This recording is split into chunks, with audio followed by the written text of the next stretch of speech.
قدرمن لیدونکو السلام علیکم. خدای دې وکړي چې روغ جوړ خوشحاله به یاست. بشیر احمد اتل یو ځل بیا ستاسو حضور ته راغلی یم. کله یو لس خپرونه ده نن نو سفر لرم ډېر یو لرې ځي ته، داسې یو ځي ته چې تر اوسه به داسې ځي ته او داسې کلي ته څوک نه وي تللي، خو نن ما قصد کړی چې د شینوارو کلي ته لاړ شم. هغه کلی چې د کابل جلال آباد په لویه لار باندې پروت ده، خو د دغو غرونو شاته ده. فهیم جانه تصویر واخله. هغه غرونه چې ډېر زیات لوړ دي، تقریبا 1.5-2 ساعته مزل د هغه کلي ته. مخکې دې کلي ته لاره نه وه، خو اوس یې هغسې په شپولې بابا باندې دې کلي ته یوه لاره جوړه کړې ده چې په هغه لاره باندې موټر هم ورتللی شي، خو داسې عادي موټر نه شي ورتللی. نو زه په دې لاره پیاده ځم چې مخکې تقریبا 1 کال 1.5 کال مخکې په همدې لاره باندې د دې کلي خلک په دې لاره باندې تلل او په خرونو باندې به یې د دې لارې څخه اوړه، غوړي، وریجې، حتی مریضان هم په همدې لاره به ول. راځئ چې ورسو د دې کلي د خلکو د ژوند څخه مو خبر کړم. ملتیا را سره وکړئ، تر پایه را سره پاتې شئ. څومره وخت کې زه رسېږم په ټول لار تاسو را سره ملتیا وکړئ، ځو هغه کلي ته او په هغه کلي کې به د خلکو سره د کلي د مشرانو سره خبرې کوو. ستاسو ملتیا هم تر پایه غواړم، راځئ ما سره.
قدرمنو لیدونکو، تر اوسه پورې خو زه لا دمراسته یم، ځکه چې دومره لاره مې نه ده وهلې. نږدې ځینې راغلی یم، خو پورته لاره ډېره اوږده ده، غر ډېر جګ ده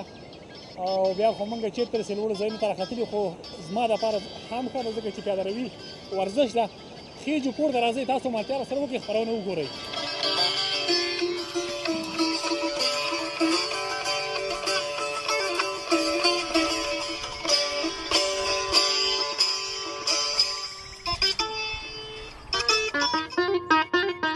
دا تیږه چې ما نیولی شه دومره چې زورور وای،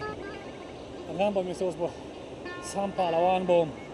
راځئ چې ځو ورکې که وخت بلته نه ضایع کوم، کلي ته ځان رسومه.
قدرمنو لیدونکو، تر دې ځایه خو راوختمه، لاندې یو مشر را روان ده او هغه هم همدې لار باندې رسېږي، ځي پاس کلي ته او یو 3 دانې مرکب ورسره دي یا حمار ورته ووایو، نو هغه هم په همدې لار باندې دی راخېږي ما مخکې یادونه کړې وه د خپرونې په پیل کې چې دلته خلک راځي دغه پاس کلي ته خیږي دلته بیا دوی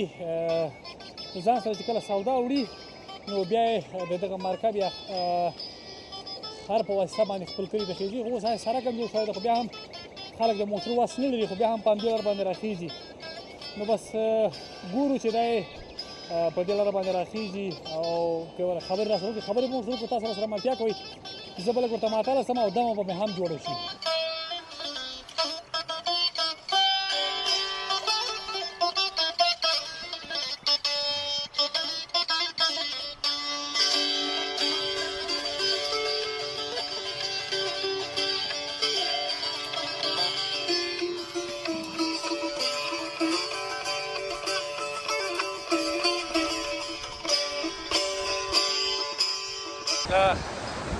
ژوندون تلویزیون لیدونکو نو اوس خو خیر هغه دمراسته یم تر اوسه پورې خو لا ډېر مزل مې نه ده کړی روان یم پورته نو چې د کلي ته به څومره وخت کې رسېږم ځکه چې لاره ډېره زیاته ده نو تاسو تر پایه د خپرونه راسره وګورئ ملتیا راسره وکړئ چې دلته څومره وخت کې زه رسېږم او تاسو باندې به لاره باندې جالب تصویرونه هم ګورم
والا چې موږ خو لیدونکو مفته خوړلې ده او آفرین دو خلکو ته چې دلته کورونه دي دوی به څومره ستونزې ولري څومره مشکلات به ولري خو زه ورځمه خدای دې وکړي چې دوی دغه غږ هم مشران واوري دوی دغه ستونزو ته غوږ ونیسي نو دغه ملګری چې را روان ده ده سره خبرې کومه که الله وکړي خبرې راسره وکړي ډېری د کلي خلک چې دي خبرې نه کوي خو بیا هم په هر صورت باندې وګورو چې څه کېږي ملتیا راسره وکړي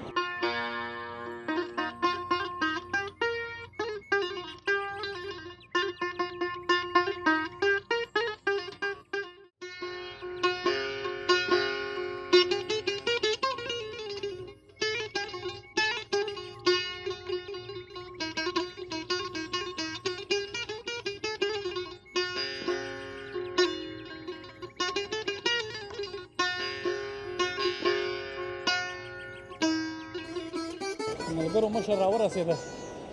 خبرې به ورسره کوو لغته مغته مې ونه وهي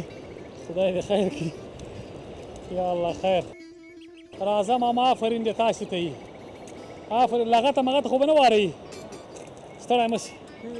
صاحب دې ښه ده په خیر خیرت ده داسې به دواړه په دمه دمه خېږو ستړی خو نه یې ډېر نه لږ خو داسې مخامخ دې کمرې ته وګوره کنه چې دا ملګري دوستان دې وګوري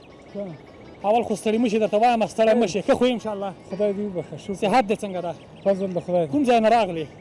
دغه نه کره باغ نه کاراباغ نه راغلې دلته کورونه دي هو پاس هم کورونه تقریبا څومره لاره ده پاسه پورې پازه پورې شینوارو کلي پورې خو لږ د خواخوا د موږ ځای پورې 3 ساعته لار ده 3 ساعته ته پیاده ځې هو همدا اوس دغه خره در سره بیا یوې خوا ته یاړې دا اوس اخوا پیساپي ته بیایي ښه نو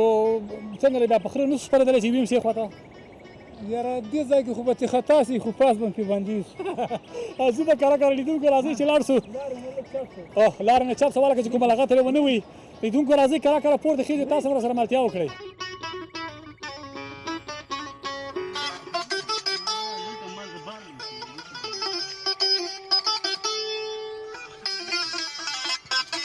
ماما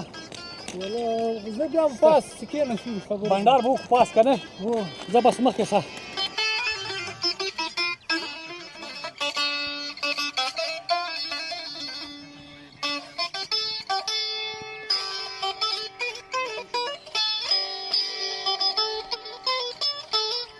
لیدونکو دا ژوند دومره سخت دی د خلکو دومره دوی په تکلیف کې په دې لاره باندې خیږي دومره په ستونزو دلته خیږي بس نو الله دې په دوی رحم وکړي ماما دا هغوی پسې ورسوه یو پړي باندې ورسره وتړه چې کیبل یې کړي یا ته مخکې ځه زه به بالاخر درپسې درولم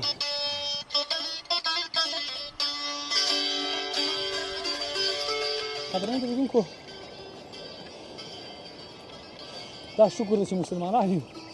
او الله لرو او انشاءالله چې پکې شت شه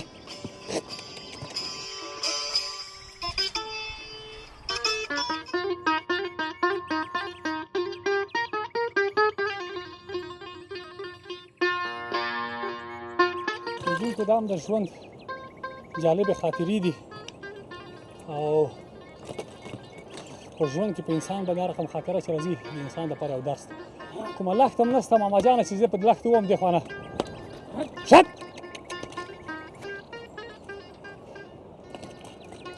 کله به چې موږ کلي کې وو الله پاک دې زموږ پلارجان وبخي سره د ټولو هغو پلارانو چې وفات شوي دي نو بیا به کله ناکله موږ د خرونو باندې د غرونو څخه هغه د سوخت موږ ورته بوټي وایي خاص دا شیان به مو راوړل نن دغه بیا هغه وخت راغلی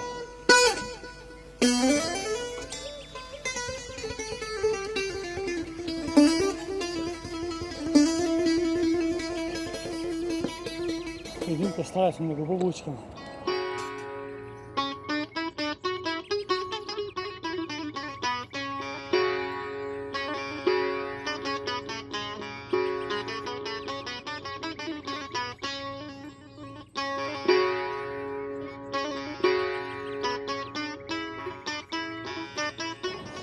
لیدونکو ما مخکې یادونه وکړه چې په ژوند کې هېڅکله یې څوک خفه نه کړي ځکه دا ژوند ده او ژوند دغسې له سختیو ډک پړاوونه هم لري لکه څنګه چې دا خلک کوي دا خلک هم لکه زموږ او ستاسو په شان انسانان دي او د ښه ژوند کولو اړتیا دوی هم لري باید ښه ژوند وکړي خو بس الله پاک دوی ته هم اجرونه په دې دنیا ورکړي په دې دنیا کې خو ژوند سخت ده دا چې موږ په ښار کې اوسېږو او دوی داسې کې ژوند کوي پاک پروردګار دې رحم پرې وکړي ورځو چې ماما رانه لاړه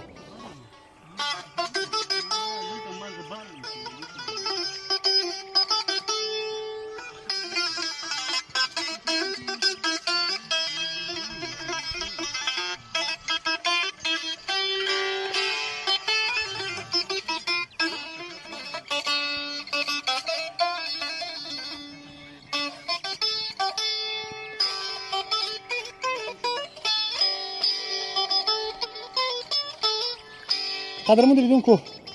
ګورئ خو چې زه د کوم ځای نه راختلی یم سړک هم درته ښکاري سیند هم درته ښکاري نو تقریبا څه کم 1 ساعت مزل به مې کړی وي البته لاره لږ ده د دې خلک بلد دي زر زر خېږي خو دا چې موږ نابلده یو او بیا داسې غره ته ختل ډېره سخته راته برېښي نو راځئ چې هغه بل ماما چې 3 خره ورسره دي هغه هم هغه ډېر لوړ ختلی ده نو موږ نه هغه تیز ده نو موږ ورپسې ورځو له اخر ته ملتیا راسره وکړئ موږ سره پاتې شئ